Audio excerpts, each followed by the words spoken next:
Hi there, welcome to another video from the Vickers MG Collection and Research Association. This is another of our photo analysis videos, and this time we've chosen a photo on request. Actually, we haven't chosen it at all, so we haven't put a poll on Patreon this month, but that will restart in next week. Actually, what we wanted to do was respond to some queries about this particular photo, as it's very topical at the moment. So I'm recording this on the 11th of March, and this photo was actually taken, if we scroll down, you can see it was taken on the 8th of March 1944, and is a Vickers machine gun of the 2nd 7th Battalion Middlesex Regiment in the Anzio bridgehead. Now, this sort of Anzio stuff is quite personal to me, as my grandfather was there with the 7th Battalion of the Cheshire Regiment, supporting 5th Div. However, 2nd 7th Battalion Middlesex were supporting 1st Div. So this is the photo we'll be looking, NA 12616.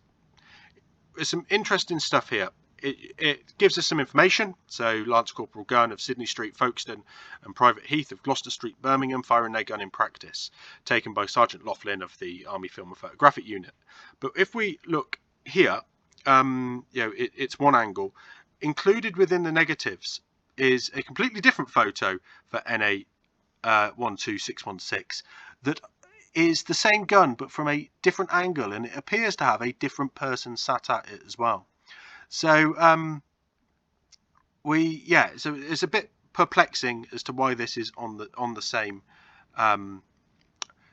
same negative. It's a different gun actually. If we just look there, you can see this has a fluted barrel casing, where that has a smooth barrel casing. Very different gun. There's some items that are the same, but whatever it is, it's in practice. And that photo is a Lance Corporal firing, whereas this one is a private firing. So irrespective, this is the photo that we'll be analysing. The IWM just need to sort their cataloguing out, it seems. So let's look at the characteristics of the gun itself. As we just said, it has a fluted barrel casing. It's likely to be a First World War, Great War dated gun in use in the Second World War. It has been updated to take a dial sight. You can see the dial sight bracket there, and it has the dial sight tin there. The dial sight isn't fitted though. It's firing a stripless bout. We can see here. You can see how clean those holes are when they come out, having just been fired. One comment when this photo came up though is that look at the empty bout, and it's not, well, it is an empty bout, but it's an empty bout because it's been fired, because the Vickers feeds from the right hand side. And if you just look over here, you can just see the hand and a few the ends of ammunition there as they're being fed in from that right hand side. Always worth remembering the Vickers is not a Browning. Now, this is being fired in practice. It's being fired in direct fire, and it's likely to be at only perhaps 300 yards. The look of that tangent sight slide tells us that it's not that far away at all.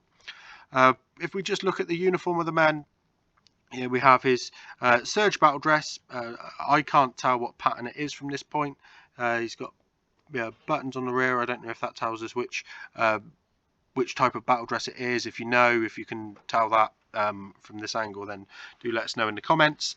It looks like he has an armour service stripe there, so perhaps just the one armour service stripe as a red for an infantry battalion, which then means he's infantry, and the machine guns were infantry battalions. He'd have had more than that if he was an infantry battalion in one of the brigades.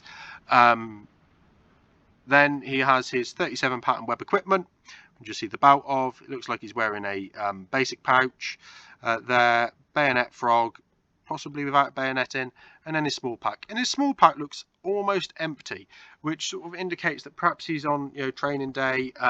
He's not rammed full with everything.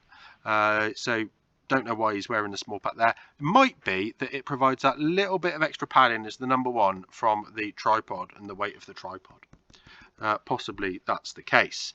What else can I tell you about the gun before I dive into we've got that short barrel casing cover there, but then quite specifically, if we have a look at this, this is not the standard Mark III quick release condenser hose, steam hose attachment, condensing hose.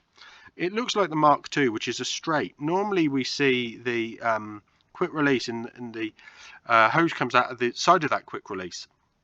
But in this case, it's coming straight out and straight down, which is a sign of the Mark I hose was a metal hose. The Mark II is straight but with a rubber hose, and then the Mark III is the quick release clip, which needs the connecting boss as well. So you can see that this photo is being taken part way through firing. We've got loads of spent cases there, obviously the ammunition belt, as we mentioned, and the chain on which the cork does actually look like it's in the middle of moving. So loads of interesting stuff there. But the question that arose was actually, what's happening here? And these are the chains of the tripod, and they're covered with hessian.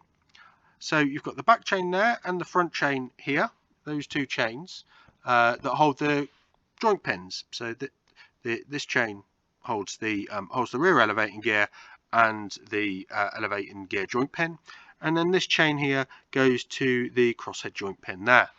Now, the question that was asked was why? Why would you do that? That's clearly not for camouflage purposes. But it seems to be to stop them rattling and to making noise, which we'll take the opportunity to step out of the photo analysis in a minute and have a look at them. How that really works. But before we do, let's have a look at another photo from the same period. Now this is another Imperial War Museum photo of the 2nd 7th Battalion in Middlesex Regiment. We can just see their flash up in there, the battalion insignia. They were supporting 1st Div. You can see that insignia there as well. But what's really interesting is because once you look at one photo, you see them all. They also have their chain there covered, and that front chain looks like it's covered as well. It also looks, when we look closely, like they have not got the quick release attachment on the steam hose either. So obviously something that they were doing within the unit. Now Anzio was particularly difficult, battle fighting, close lines and things like that. So this might well have stopped Germans hearing when machine guns were being changed around. You'd think that it wouldn't make much of a difference. So let's take a closer look at that. Now, it's really handy being able to do photo analyses at your desk, which is only 6 feet away from a machine gun. So it means that we can actually try some of these things out. And you can see here that I've got one of the chains covered in the hessian and one covered in, one not covered. So this is the elevating joint pin, and that's the crosshead joint pin. And you can see, if we just listen, what I'll do is I'll take the microphone off.